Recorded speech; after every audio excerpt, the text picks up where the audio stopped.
Hi, my name is Toby. I also go by Deep Six. I'm 19 years old.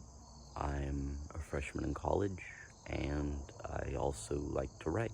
So, do you like to hear a story?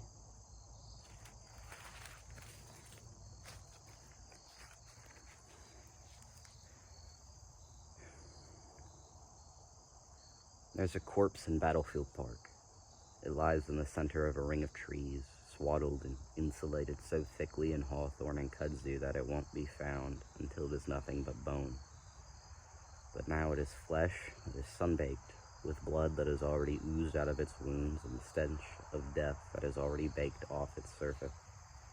Its muscles still spasm, its fingers still twitch, and the last of dying neurons still fire in its brain, but it's not enough to bring the corpse back to life.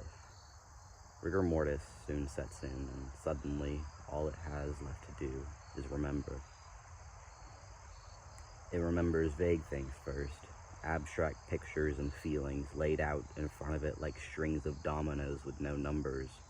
Dreams, birth, childhood, riding a bike down a long hill, being led by the hand to a building with a cross on top, banging on pots to make music, drawing smiling stick figures on construction paper, being draped in layers of ornamented fabric too heavy to bear, crying after falling off that same bike and being consoled with the notion that to feel pain is the ultimate triumph of life.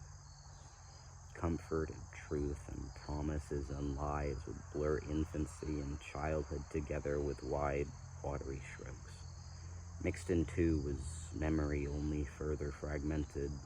There lay darker things, more unpleasant things that the corpse had hidden away deep within its mind all throughout its adulthood, but didn't have the mind to hold them back anymore.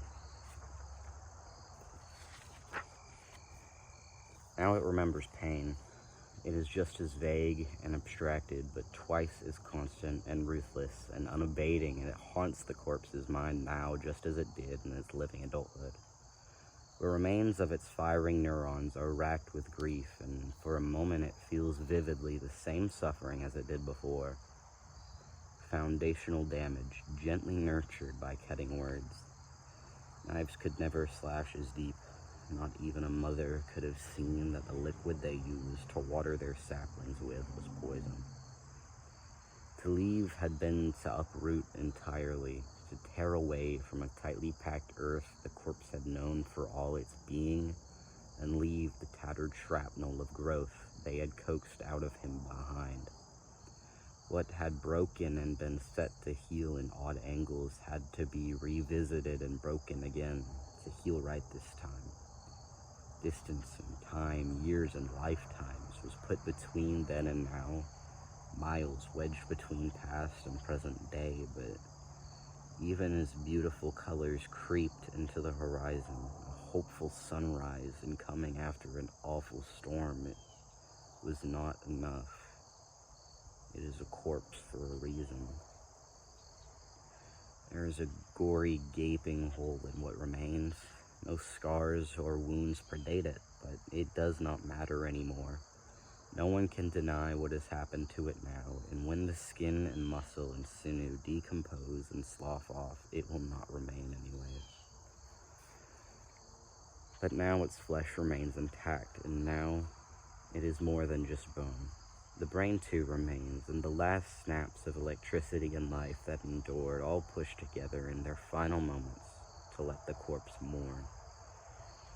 The corpse convulses and twitches as it mourns and sobs and weeps. It cries over pain, over sleepless nights and unjust abuse and chronic fear. It mourns until the last of its synapses cannot fire anymore, and no more water or salt can be pushed out of the corpse's eyes. It is the tragedy of the past now, and now that the water is gone and its brain finally goes quiet, its fingers cease to twitch and its body comes to a well-deserved still. Nothing has to remain. Thank you.